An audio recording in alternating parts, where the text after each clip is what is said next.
I gotta work in the winter. Sorry. But see, now here's the thing though. Look at growth, because old Amanda would have said, sit outside around a fire and smoke some cigarettes and talk to some friends.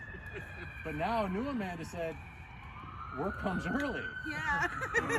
And while it's a bummer, it is an amazing change in just the core of how we conceptualize things. So, Amanda, please say a couple words for us. If I could have you shine a flashlight on my speech, I would love thank to you. shine a flashlight. But before I start my speech, I would like us to bow our heads and give a moment to the homeless people also out there that have died through this brutal winter that's coming, and before that. And if we could bow our heads, and then after that, the Lord's Prayer, if that's all right. Sure, lead us. All right. Who brought us here? Our Father, who art in heaven, hallowed be thy name. Thy kingdom come, thy will be done, on earth as it is in heaven. Give us this day our our daily daily bread, and forgive forgive us our trespasses, as we forgive those who trespass against us. Lead us not into temptation, but deliver us from evil. For thine is the kingdom, the power, and the glory forever. Amen. Nice. Hold on, let me get my mask on. So I don't play games. And for those wondering, we are opening this season. We, as I'm getting my mask on, welcome in traditionally houses, or we work with 65 guests a day. Our overnight shelters average about 120 a night. Sadly, with COVID, the only way to open is following social distancing, so we will be at 40, which is sad.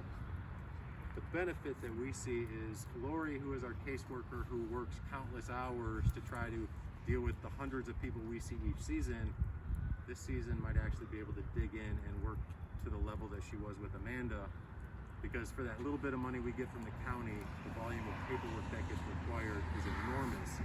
And I would say 70% of my caseworkers' time is spent entering data in their homeless management information system. And so while it is sad that we're helping less, it is fortunate that we're helping some, but with a smaller crowd means a deeper level of engagement, which means longer and more substantial change. That's it. All right. There we go. Hi everyone, my name is Amanda. Some of you may remember me from last year's Sleep Out. To benefit, welcome in.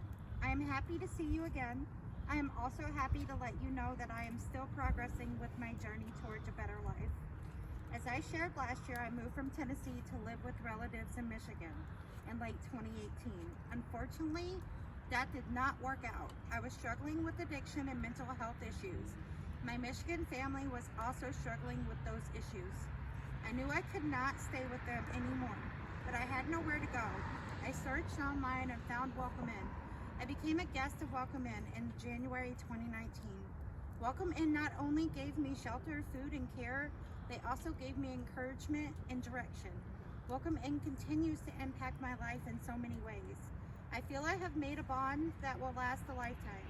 I have been so fortunate over the past year to find programs to help with my addictions and my mental health.